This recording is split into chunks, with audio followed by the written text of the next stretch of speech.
Hey everyone, welcome to the Smart Economy Podcast, a production of neonewstoday.com. I'm your host, Dylan Grabowski. In this episode of the Smart Economy Podcast, I had the chance to sit down and speak with Parker McCurley, the CEO and co-founder of DecentDAO. DecentDAO is a builder collective creating DAO, DeFi, and other Web3 toolings and services for institutional and retail clients. Topics of discussion included how open source communities can educate and empower individuals, why teams should build on top of blockchain networks, lessons learned from running a business through multiple boom-bust cycles, DecentDAO's product offerings, and much more. Just a reminder, nothing said on this podcast is a solicitation to buy or sell any tokens, that nothing should be taken as financial advice, and that the guests or hosts may hold tokens discussed in any given episode.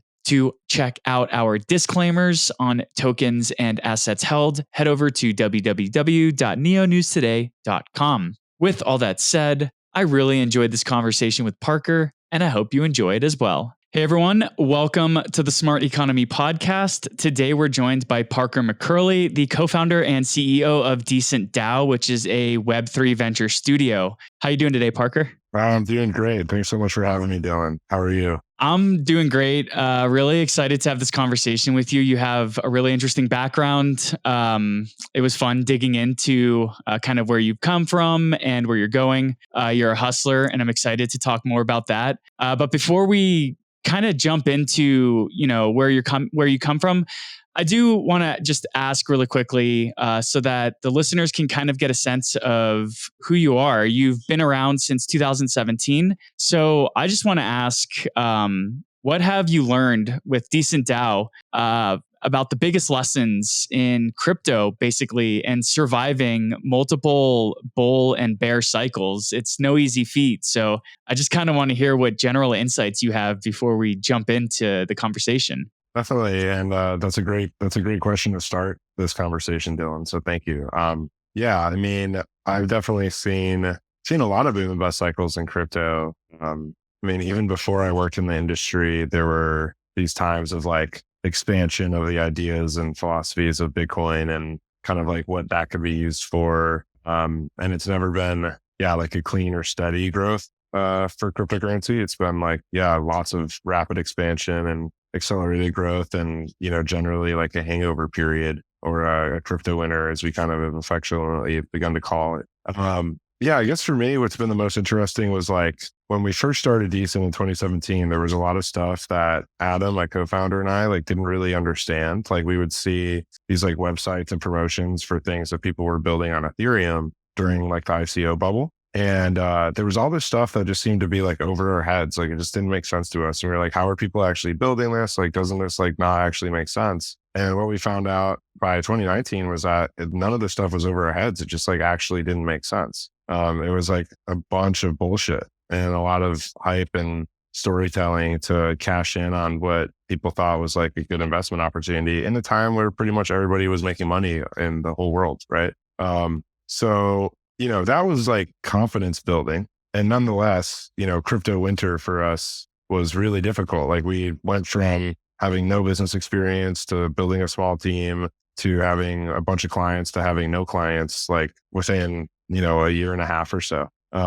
So what we ended up doing differently in the next growth cycle, which was like DeFi summer, really, we chose to I think grow like pretty intelligently. Like we knew like salaries were really high and everybody was hiring and nobody was looking for jobs. And I saw all these companies that were hiring like so many people with these crazy high salaries because we were competing with these big companies like Coinbase to hire people during that bull run. And we sort of had like a controlled growth effort. And as a result, in 2022, when, the musical chairs stopped, we were in like a really good position. And we had also just raised a bunch of venture capital because we had anticipated a market recession and that like it would be really helpful to have more gunpowder for those times. So I think we just learned how to prepare over the years and to not get too ahead of ourselves. And everyone who gets overinflated during the bull run has a really bad bear, Yeah, I think that's an awesome response. I was really excited to hear, particularly because I myself came into the space in the 2017 craze and went full time during the first bear. So I know kind of firsthand what it's like to go through these cycles, and now I've gone through my second up down cycle. So as a company, it's just really exciting to hear surviving and what the survival tactics were, but B, how you guys also deployed those lessons learned. And it sounds really interesting that you were able to garner some venture capital in a year when it was starting to dry up. So, congratulations to that. And that kind of leads into why I was really excited to chat with you, because you're a hustler. You have a really interesting background in the sense that you kind of self actualized into a developer and then into owning or co owning a venture in the crypto and blockchain space. So your kind of entrepreneurial background goes back to your college days when you were working multiple gigs. You had a side hustle where you were fixing computers. And this is kind of maybe when you first came about like crypto and blockchain and things like that. So could we start off the convo with just hearing a little bit about your early days and how you got started on this path, largely through the entrepreneurial decisions you made early on? Yeah, definitely. Yeah, I didn't spend much time in college or school in general for that part, but yeah, like my entrepreneurial journey, I guess kind of began when I was like a kid, or like I guess like my early teen years. I mean, I started working pretty young. I had a lot of help and example from my parents that just instilled like a really strong work ethic in me. But in high school, I always had jobs. In the summer, I usually did stuff outside, like construction or trade type work. And during the school year, I worked at restaurants. But every time I had a job growing up, I was always sort of like, the goal was to like invest it in something of my own. And so I tried all kinds of stuff in high school just to like make money. And yeah, the thing that kind of stuck out in terms of like, it actually like seemed to like have potential to pay enough for me to like pay my bills and stuff was the technical stuff with computers, which like I really never, when I was a kid, I mean, I always loved computers, but I never once imagined that was like my like career path. Like, I don't know, it's kind of hard to explain. Like I was always, it's in hindsight, it's super obvious, but at the time, like I remember telling my mom that I wanted to be a software engineer, and she was like, "What? Like that doesn't sound like you." But no, it was really cool. And yeah, I had a Craigslist ad for like just like virus removal and computer repair, and I probably had a 50% success rate at this anyway, but it was cool. I mean, it paid pretty good. And I would just like go to people's houses and, fix their computer that they screwed up, and nothing crazy. And yeah, I started learning about software development online through websites like Code Academy and Udacity, which are awesome. I think it's so cool that like, I think really the open source software movement inspired a lot of like the open academic content that's out there. And I got an email from Max, he was the founder of gottogetacow.com, which was like localized white pages for more of like a rural town in Ohio, as I was in Cleveland at the time. And he's like, "Hey, can you work on websites?" And I was like, "Sure, I'll work on websites." And I had, very minimal experience doing anything like that, but I knew it's what I wanted to do. So that was my first paying client as a developer. And it was a PHP website. And I was in school at the time. I was working all these jobs to like get by, but I knew that there was so much more potential in software development. And I was just so burnt out, and I was like barely sleeping. And I was going to this community college, and it was like my second year. And during winter break, I was like, all right, like I physically can't sustain this. Like I don't sleep. I'm like working on my computer until I pass out at night. I have 3 part-time jobs. I'm trying to go to school and like get grades so I can get like grants and scholarships and like continue my education. And I was like, I'm going to get a job as a programmer like during this break between semesters. So I did, I had a couple I quit all my part-time jobs, and I was like, okay, I got like 45 days worth of money basically. And if I don't figure this out, like I'm screwed. I won't be able to pay my rent. And, yeah, I ended up just talking to everybody I could meet about software development. I ended up in a meeting, with a payment processing company. And the meeting started as like, "Oh, I build websites. I'm like a freelance web developer. I'll put your payment gateway on my clients' websites or whatever." But I looked at the company, I saw that they were hiring software engineers. So I asked their CTO to hire me. And yeah, it was my first That was my first job as a programmer. And, it was pretty cool. And that all happened mostly through meetups and through going to like programmer events and just telling people like I have technical skills and I'm looking for work. So I think like getting plugged into like local programmer communities and meeting developers that are further along in their career is so important, because that's how it happened for me. I've never applied for a job in the tech industry. Man, that's such a cool story. And it just showcases like if you have your back against the wall, you can really punch your way up in this industry. And I'm a huge proponent as well of local meetup scenes. 2019 and 2020, I was hosting a meetup a month for the Neo blockchain, because that's where I kind of cut my teeth and the ecosystem I work in mostly. So I love that you kind of built this network and you just kind of grinded your way until you found someone who would say yes. And so during this time, you're making all these conscious efforts to take 2 steps back in cutting, all the part-time jobs you had to keep you sustained so that you could take maybe 10 steps forward.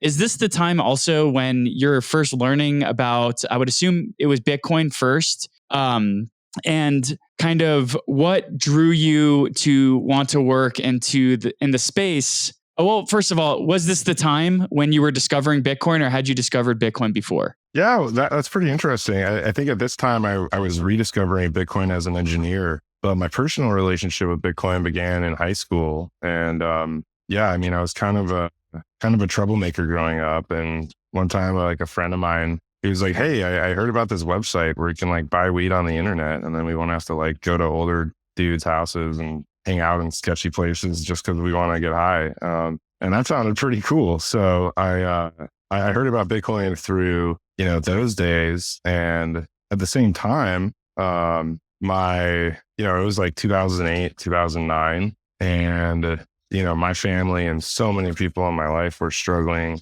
as a result of the economic recession. And it was just like a crazy time. It was like the unemployment issues, like the housing crisis. There's really impactful in my environment in Northeast Ohio was like the opioid epidemic, and it's like, rampant drug addiction. It was like super like gnarly times, and definitely like a lot of pressure to be growing up in and like kind of like coming online as like an adolescent. And so I discovered Bitcoin, and then I started reading like online forums about Bitcoin, and I got turned on to like the philosophy behind it. And I just thought it was the coolest thing ever as like an angsty teenager, that all these like kind of like super nerdy but super intelligent people were like online talking about building their own financial system and how it would be the answer to like nothing like 2008 happening again. And that's a way more nuanced conversation that I understood at the time as like a 14 or 15-year-old kid. But it was so empowering to read that, and like felt like,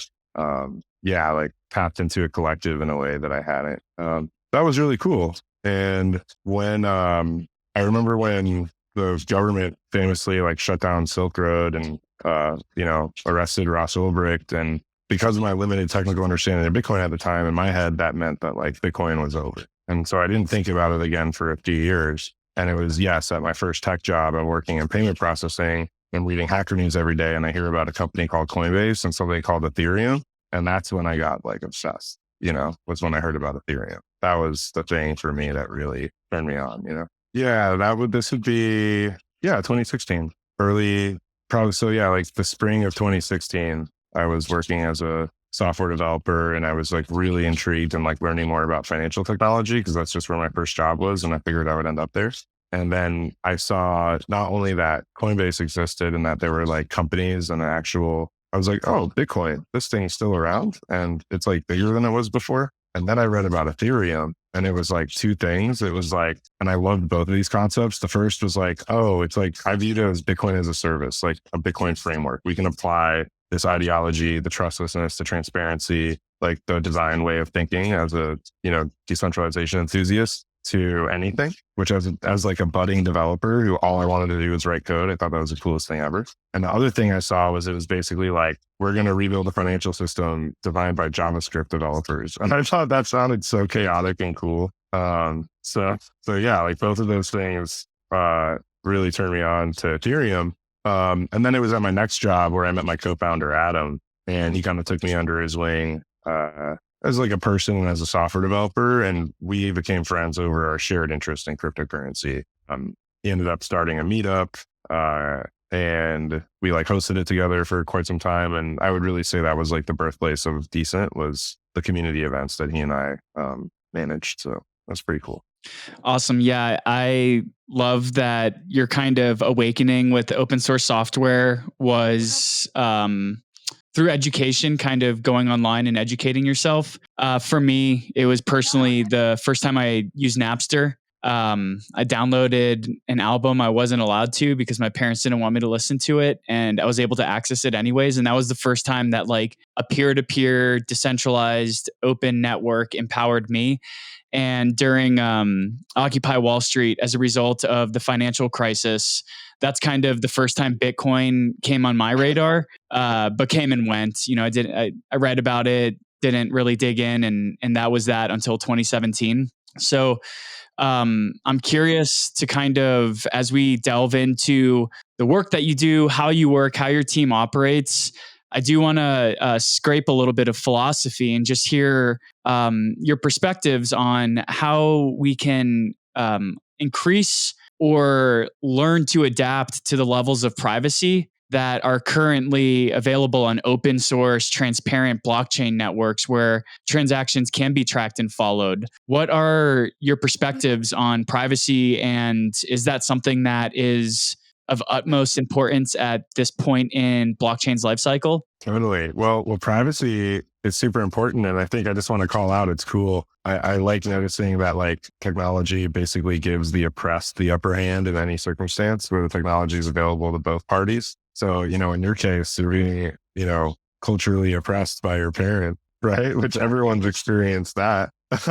So it's cool that you were able to use technical prowess to, you know, circumvent those unnecessary regulations. And yeah, for me, it was my introduction to open source software was through art. You know, I found my interest in computers growing up was much more of a creative thing, like through art and music. And that eventually just evolved into software development because I had to get meta with it. And I found it fascinating that like, okay, so you could download like a keygen with like the drum and bass playing in the background and get like cracked Photoshop from, you know, Pirate Bay or whatever. Or you could download GIMP, which was like the open source and free alternative to Photoshop. And I'm like, whoa, like these are the two paradigms of like cypherpunks, basically. It's like get together and build our own universe a la GIMP, or like defy the laws of the universe a la keygens and the Pirate Bay and Napster, right? So I thought that was super inspiring. And like, I think a good blend of those perspectives is like a healthy hacker mindset. But yeah, in terms of privacy and crypto,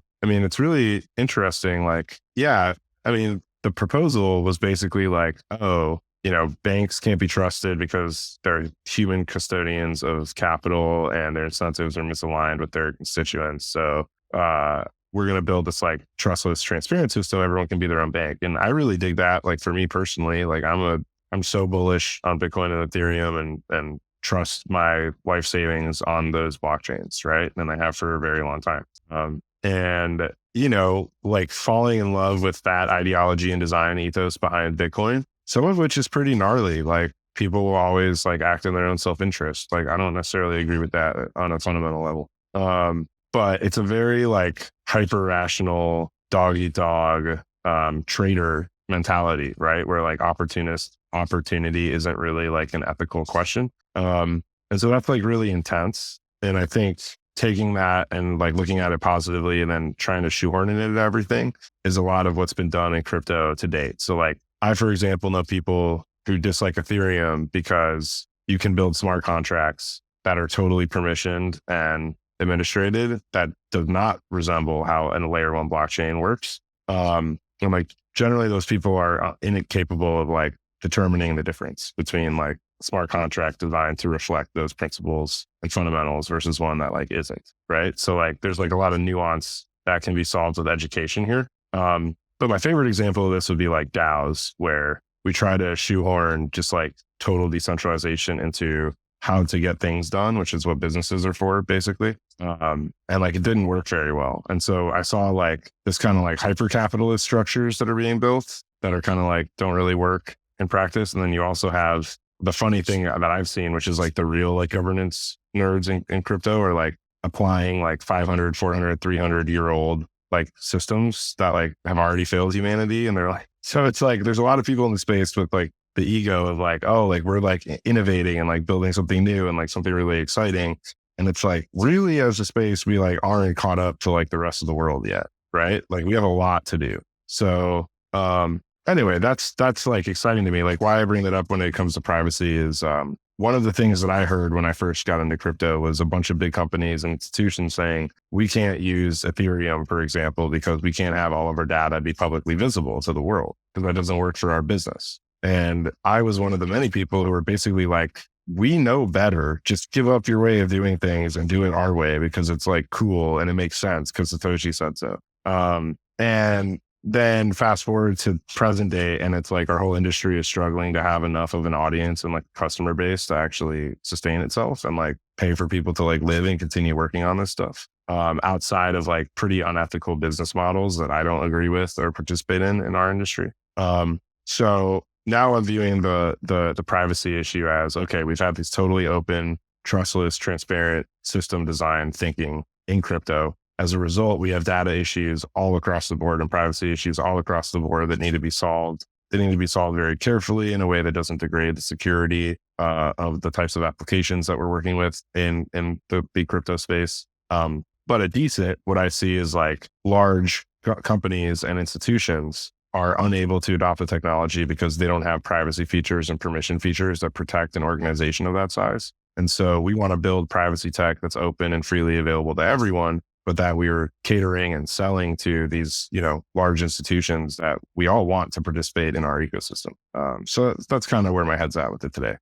Interesting. And it's funny that you kind of rag on DAOs a little bit because you guys are building a DAO product, which is ties into a lot of what you also brought up. So the three products that Decent is working on is Lumen, a DeFi lending product, Fractal, a DAO governance portal, and Sarcophagus, a Deadman switch. And I would like to talk about all three of these individually.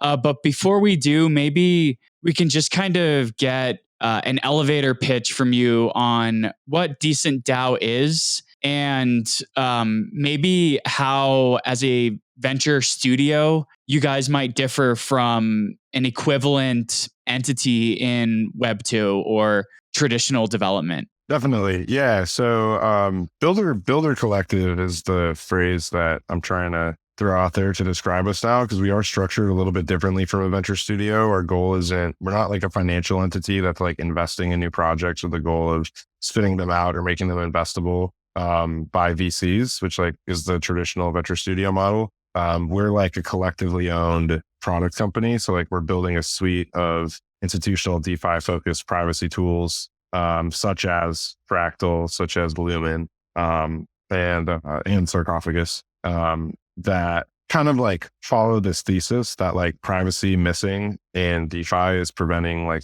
real adoption of the technology, and some sense of abstraction between the blockchains and smart contracts and the end user is preventing that adoption. Privacy is what's most important to the people at Decent. Institutional DeFi is a market that we know has that need, cares about it, is willing to pay for it, and that we like believe in and think. I mean, talk about like replacing the banking system. I think DeFi has like the strongest chance of doing that out of anything else that's come out of our space. It's not going to be a bunch of like L1 tokens like fighting for retail liquidity that like make an impact in the world. So I'm really excited when I meet the people in DeFi, especially the people who come from banking backgrounds and like know how to do it. Cause like I'm a humble builder. I'm not like an economist or, financial engineer or someone who's like thinking about these systems on that level.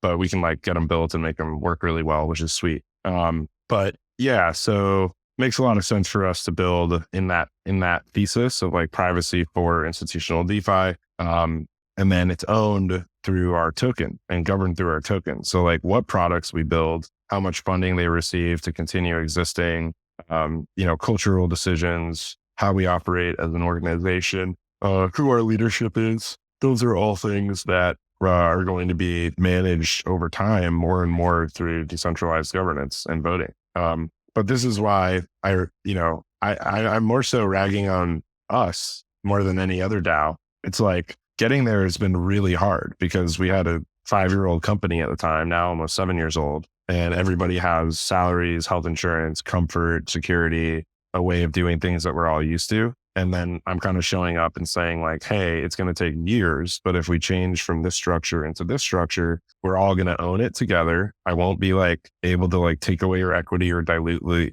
you or any of the other shitty things that I can totally do as a CEO of a company in the United States. We'll all be on like a level playing field in terms of ownership and representation and what that means. And like we can effectively open source a business. And I got really excited about that. And I still am. But over the last year and a half, I've figured out just like how naive my understanding of not just running a business, but just human beings in general really was. And just one example is this, like most DAOs and DAO thinking is designed as like a marketplace where, let's say in our case, developers and designers just show up and they're like really good at what they do and they can get onboarded to the projects that we have. And it's just like very like efficient thing that's happening. And like human organizations don't function that way at all. They're so complicated. And like every interaction I have with somebody that I work with requires tact and focus and nuance that doesn't exist at this point in smart contracts. So it's been like a pretty crazy journey to figure out what aspects of the organization will benefit from being open, transparent, publicly visible.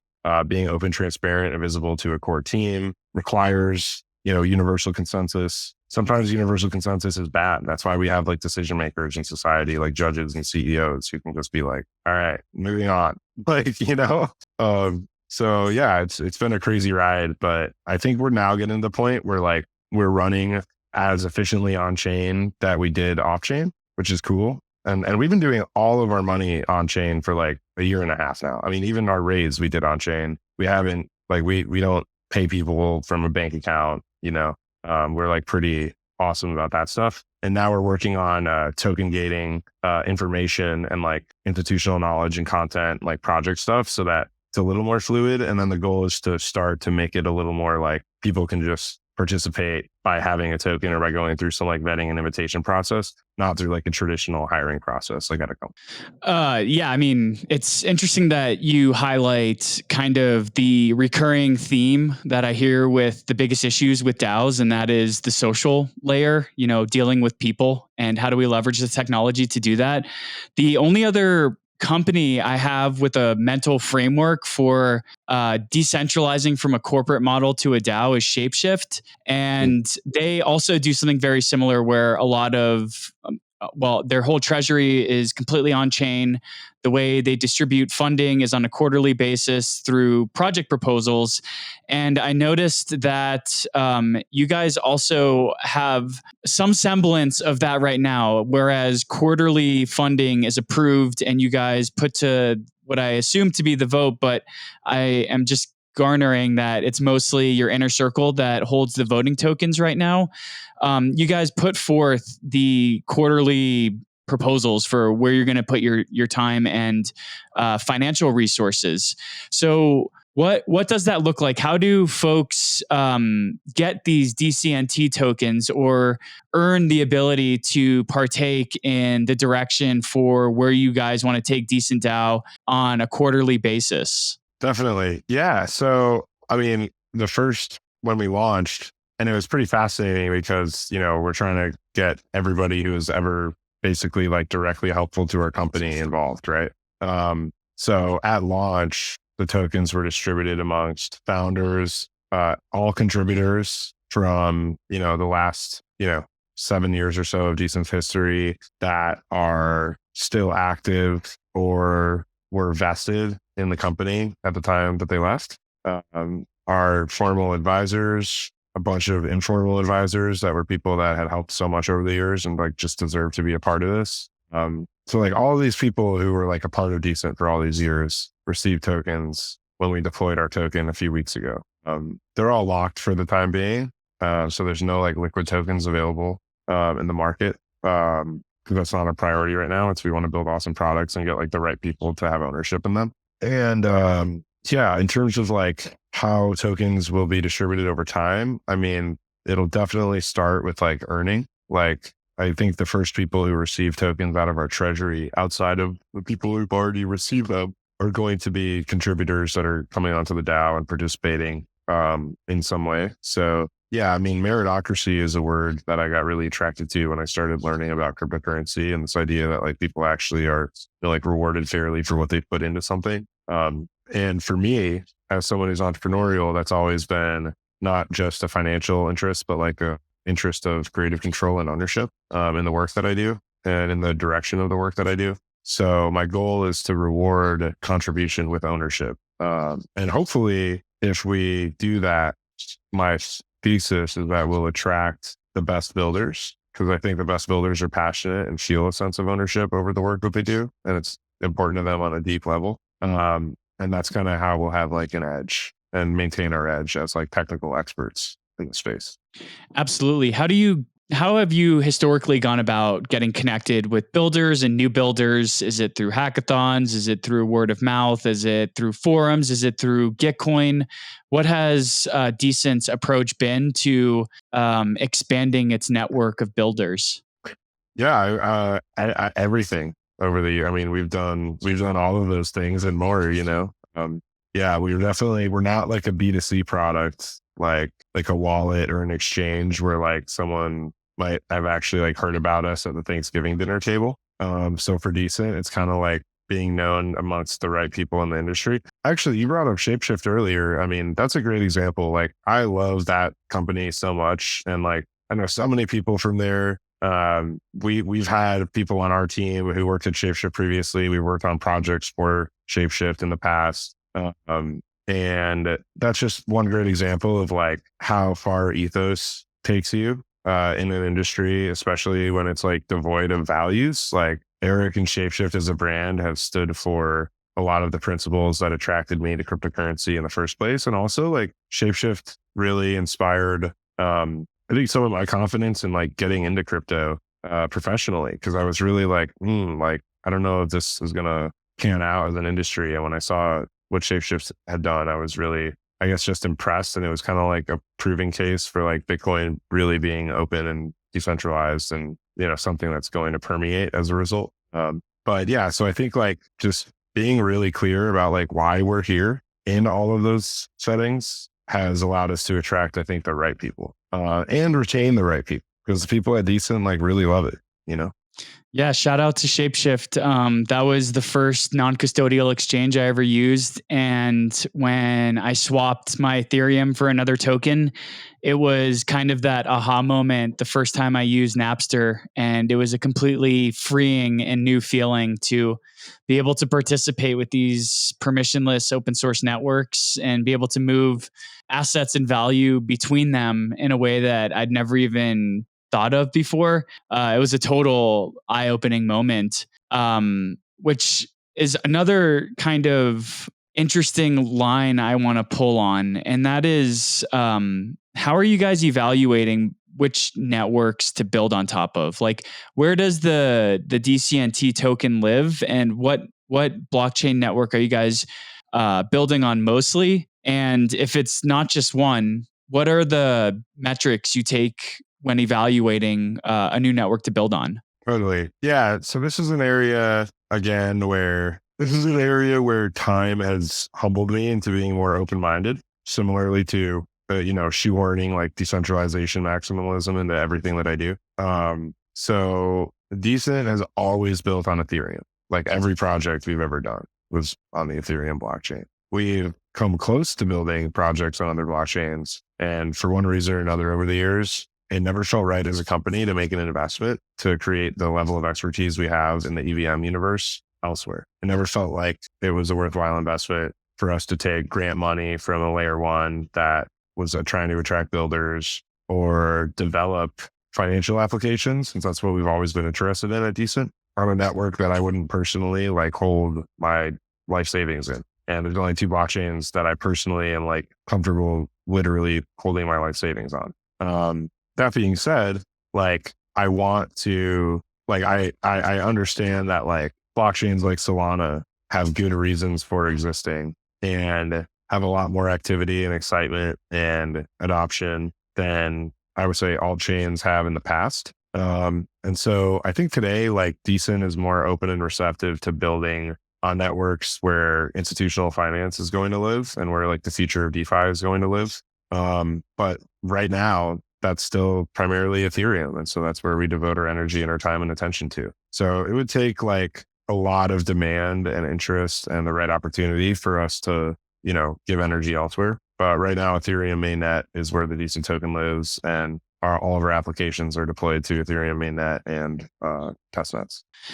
You've mentioned institutional DeFi a couple times in our conversation. And one of the reasons why I've really enjoyed being the host of this podcast over the years, particularly during the bear market, is a lot of our guests would be third parties building for traditional financial institutions and or enterprise. And basically, like, the building's been going on behind the scenes since 2018, 2019, even though you're not going to hear like JP Morgan Chase come out in the open and say that they've been working on their own blockchain network for 2.5, 3+ years. So what are the sort of relationships that you guys have established with these kind of traditional financial institutions and or enterprise level entities that have been more than just dipping the toes into blockchain, but actually actively building here, if not quietly and silently behind the scenes? And what does the sort of products and solutions that Decent builds for these types of clients or customers, what do they look like? Yeah, this is a great question because it can kind of help explain like where I see our roles as technologists and builders in this, because this is a very complex space. Like, even the design of Bitcoin required not only an understanding of technology to like a very impressive degree, or at least to a very, I think the design of Bitcoin is simple enough to be like very genius, right? And the same thing can be said about the understanding of like just human behavior and economics attached to that same system. And so if we're looking at like DeFi, for example, we're looking at two really hard problems. We have a technical issue on one side, which is like building smart contract applications that are very complicated and, amassing things like liquidity as a flywheel to like power a system like that. And even then, liquidity, not a pure technical issue. It's like you have to design a system that works that way, but then you have to actually, get the human beings involved and get the capital involved in the system. So basically we have this whole wealth of problems to solve for DeFi to really like exist and to be taken seriously in the marketplace. And I am truly like want and am working towards, and my goal for our industry is that for a regular individual person, they trust a smart contract more than Chase Bank, right? So like that is the big picture. And how I see us getting there today is not with people like me, like just designing what those financial tools and systems look like. Because luckily there are people who are very passionate and brilliant and excited about finance and economics who are taking those risks and are really like the pioneers of this technology in their industry. So like two names come to mind that are really inspiring to me, that have given me some like advice and guidance, direction, belief on my journey, would be like Ari Paul from Block Tower Capital and Sidney Powell from Maple Finance. So this is like two founders of two very different organizations. One is, a massive investment firm, which is like looking at Block Tower and the very short list of funds that I would say are operating at their caliber in our space. When I started Decent, I had like nothing to lose. I was just like creating my career in technology. To see somebody with like a really impressive financial pedigree in an industry where, appearance and standards are so valued to people, take that leap into crypto. Those people who started those funds and have been doing that and building the industry by amassing capital that translates to new ventures and new innovation and new development in our space. I find that very inspiring and bold and courageous. And looking at Maple, and I bring that company up because I just think the brand and the trust and integrity in their brand has been really impressive over the years. And their commitment to open source technology and transparency has been very impressive over the years. And that's an institutional lending platform. So like on both sides of this, we're looking at people who are not like me and have a very different skill set, very different mindset, and are doing a very important job of like bringing the institutions to the space, trusting the technology, looking for the exposure. And again, they're funding this kind of stuff continuing to happen on like the innovation kind of ground floor. So Decent's role in that, right? I'm not the one who's going to like get chummy with, JP Morgan and like broker a deal with them or like co-sign anybody building their own private network. But what I can do is solve some like really hard technical problems. And what we can do at Decent, since I'm not solving those problems myself these days, is solve some really hard technical problems to allow those pioneers, who are bringing this technology to institutions to like actually deliver, right? And so that's what Decent's all about. Decent's all about like looking at those financial pioneers who are like redesigning how things like lending and credit and, governance of organizations. That's what DAOs are doing. They're like restructuring how like ownership in companies work. That's mind boggling. Custody and problems to do with like holding digital assets in an institutional environment where like liability is such a complicated and nuanced issue to tackle. Like these are all things that we want to solve at Decent for those people. So I really view us as like, humbly supporting people who are bringing, the institutions to the table. And like, why does that matter to me? I don't like wake up and get out of bed in the morning because I want like massive financial players to join the industry because that's the point and we'll make a lot of money. It's because I view that as the only option for us to actually get this stuff like elevated so that it can be looked at alongside like SoFi or Lending Club as options for the average Joe, right? So I'm really excited about that. I want that to happen. Awesome. Yeah. Sid is actually was a former guest on the show to talk about Maple. So it's really cool to hear you highlight why you think the team and the project's role is really a critical factor in bridging kind of traditional and decentralized financial sectors, institutions, markets, whatever you want to call it. So you really highlighted that Decent is providing the firepower of the thinkers and the builders and the doers. And one of what I took in the research that I did, one of the products that I think your team is building to help provide support for these bridges is Lumen, which to me seems like an identity verification service. So could you talk a little bit about the role that Lumen is providing in the DeFi lending space? Absolutely. And I love talking about our products.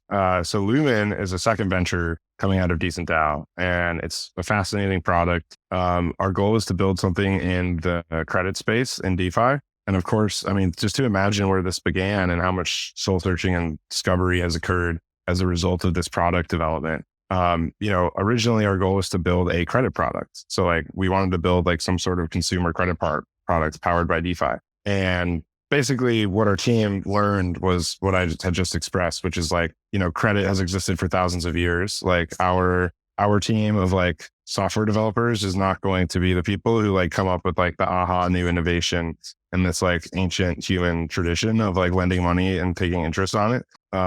So we're not going to like redesign that. What else can we build for this space? And we discovered something really interesting. So in the DeFi lending space, specifically on like the institutional side where it's a little like less anonymous and more known. And also the stakes are quite high for participants due to the competitive nature of that market. Like you have borrowers who are typically borrowing capital to use to fund their own financial operations. So maybe they're like a crypto hedge fund or trading firm, right?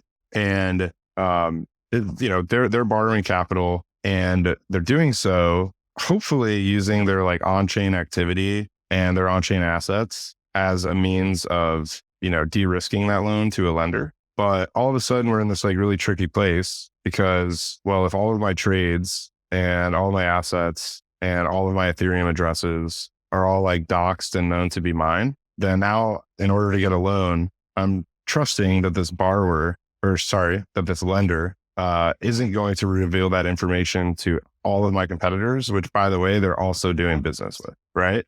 So like, that's like a really difficult position. And as a result, most borrowers that we've spoken to in the space are more interested in privacy than they are at getting good lending rates. So they pay more for capital to reveal less about themselves and avoid that risk. And so what Lumen offers is using some of the novel privacy technology that's been developed out of necessity in Web3.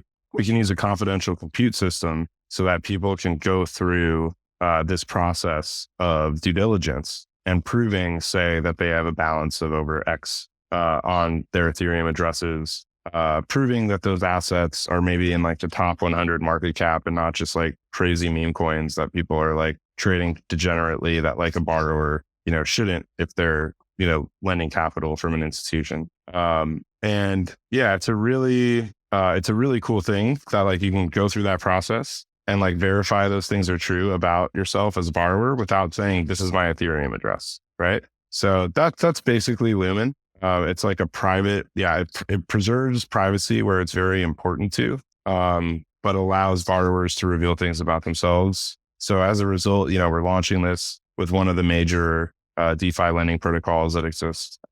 It's super exciting. There's a lot of demand for it. And with our very first lending pool that's powered by Lumen, they'll be offering a lower interest rate that has ever been possible before on the platform. So it's really cool. Are these sort of the technical words you just used to describe the privacy features you guys are leveraging as a result of just open source Web3 blockchain code? Are these the same types of privacy enhancing features that you're integrating into Fractal, which is a DAO governance portal? Yeah, very similar, right? So it basically our team has developed an expertise across like different flavors of privacy preserving technology that exists in the Web3 landscape. So like ZK and confidential compute are two that are like talked about and discussed a lot today. I think for Fractal, we're actually using ZK for the voting mechanism because that's what made sense. Fractal is also a smart contract based application on the Ethereum network, whereas Lumen is like just a traditional web application that analyzes data on the Ethereum network. So those are like two pretty critical distinctions there. So in the case of Fractal, I believe that like the ZK tooling that our team is interested in is like easier to integrate with the application that's built out of smart contracts. Maybe don't quote me on this. It's been a while since I've written any code. But what's exciting is we're taking the same like design principle and applying it in Fractal. So with Lumen, it was like, we're going to go to the institutional lending space because that's a part of DeFi that we know is going to be around in the future. We believe in it. We want to support them. And we're going to solve their privacy issue. And their privacy issue is safe due diligence, right? We go to DAOs. And similarly, I mean, there's a lot of cool DAOs, but I'm really interested in DeFi protocols that are governed by DAOs. Because again, like that's where the impact that's important to me is getting made. And that's where I think a market exists that's sustainable and is going to be around. That's where there's a lot of smart and professional people who are like doing the right thing every day. They're not on Twitter, like fleecing people and scamming people, right? So this is where I want to live, right? And we're looking at the DAO governance space, and there's something that Decent has had in common that we found out about other DAOs. Contributors don't want all of their money that they get paid to be public knowledge that anyone can look at. That's pretty uncomfortable, not great for the psychological safety of a contributor. And two, it is not healthy for everyone to opt in by default to publishing what they voted for. Like if you want to wear an I voted sticker and a t-shirt and tell everybody in your town like who you voted for that day, that's totally cool. Everyone's allowed to do that. But forcing everyone to do that is super unhealthy. So what we're looking at for Fractal is how do we solve those two problems and say, how do we protect people's privacy throughout governance processes so that we can still trust that on chain, we came to this consensus, we made these decisions, we know that the votes are valid without saying Parker voted for X and Adam voted for Y. Imagine if your boss was very loudly outspoken in favor of a proposal and you were not. How unsafe would that feel? It's like, are you going to vote honestly? I mean, even if you do, it's going to take a great deal of anxiety to do so. So that's super uncomfortable. And then similarly, on like the payment side, like how can we pay all of our contributors on chain? Of course, being like the person designing the system and the founder of the company, I already knew what everybody was making anyway. So I didn't even think that this would be an issue, but nobody really likes that. Like people don't want their, so how do we operate in this world where the blockchain as a necessity must be transparent, all data publicly visible, the ledger decentralized and distributed, viewable by any participant, but not reveal that detailed level of data that compromises like the social fabric of trust between people that are working together. So that's really exciting for Fractal to do that. Yeah, so Fractal's being used or utilized for DecentDAO's decision-making process, but is the service ultimately for anybody to yarn up their own DAO and they can kind of leverage Fractal for their own governance purposes? Absolutely, yeah. So we built it, eating our own dog food. We built it for DecentDAO because there's some governance complexity to funding and building new projects and staffing them and resourcing them that we thought having a custom framework would be good for. but also because we're focused on privacy technology and our conversations with other organizations in the space, we learned that by making Fractal like the private governance framework, that's a great way for us to like, stay close, stick to our guns on our ethos and our focus, but also, do something pretty different that doesn't exist yet in this space. Yeah. And then another project or a product of yours that I want to talk a little bit more about is Sarcophagus, which is a dead man switch. I guess maybe let's just start with, why is a dead man switch important? And then further, why is a decentralized dead man switch even more important? Definitely. Yeah. Well, Sarcophagus is super exciting because I will say what's different about Sarco to these other projects, Fractal and Lumen, those are like DecentDAO projects that like we incubated internally and built from the scratch. Sarcophagus was an agency client of ours that we just developed such an incredible relationship with their team, their founders, and with the software itself that Decent's been working on for years. And as a result, we're significant owners of the Sarcophagus project, but also just like true long-term partners. And, it's a project that's like blossomed into, a much more synergistic relationship between Decent and Sarcophagus than, a typical agency client. So best customer ever, right? And why is the dead man switch important? I'm not the best person to answer this question, but I would say like, if we go back to applying this pattern of like making these systems work effectively in, the social fabric that already exists in society. And I think the answer in this case is like, do I want to trust another human being to carry out my will when I die? And, a lot of people would trust Bitcoin or Ethereum more to do that at this point. So it's just another way to eliminate, human interference and fallibility from something that's really important to people. Have you guys had any customers or clients that are lawyers or any legal entities that have leveraged Sarco for their estate planning processes? So that is kind of our push now. Like we built it as a dead man switch primitive to be consumed by other applications. And Zach, the founder now, is building basically like a product front end for Sarcophagus that obfuscates so that those people don't even necessarily know that they're interacting with applications like Ethereum and Arweave, but rather more of like a traditional experience, which is pretty sweet. Mm-hmm. Cool. Kind of wrapping up and zooming out. I'm really happy to be talking with somebody who's been building here this is now going on your 7th year. You've been building since 2017. And when I first got into the crypto space, I thought for sure that we were going to have a lot more mainstream adoption today, and that there was going to be a lot more just blockchain network usage, maybe even as far as going as some of the early Bitcoin bulls stating that Bitcoin might have even become a world currency by now. I'm not stating that should be the case or should not, but what I am kind of painting the context for is, this is a double-sided question. In the years you've been in the space, what are you surprised that has been built and is being used today? And what are you surprised has not been built and has not been created that is enabled by blockchain? It's a great question. What am I surprised has been built and is in use today? I love that question. I mean, for me, what was really surprising, actually, like across the board, is just like NFTs. Not that they exist, because like they make perfect sense from like a why would they would exist standpoint. And, concepts like NFTs have been around for a long time, but it's like how they manifested in our society as such a like cultural phenomenon was really fascinating to me, because like I'm not a part of that aspect of the crypto industry whatsoever. I mean, we've looked at NFTs as like a technical implementation detail, but never as like the point of what we're doing being like a collectible or art of some format. So, like that whole thing, crazy to me. Really fascinating how it made like a social and cultural element to crypto that felt way more mainstream than like the people who are into like the economics and philosophy aspects that drew like, I would say like the first class of crypto people into the arena. And as far as what am I surprised doesn't, and as an offshoot of NFTs, I'd also just say like meme coins. That's the thing I'm probably most surprised exists, and is actually that people actually like care about, is the fact that meme coins are a thing. Is I'm like not I'm tapped out when I'm done at work with Decent. So I don't have time to like be a DJ and whatever with all the meme coins, but it's fascinating. What am I surprised doesn't exist yet? I would say like an adequate replacement for most banking products for consumers. It's pretty shocking that like, yeah, we're not at a point. I mean, I still get phone calls from people who like lose all their crypto and like bad stuff happens too. Like we're not at a point yet where it's like safer for like a regular person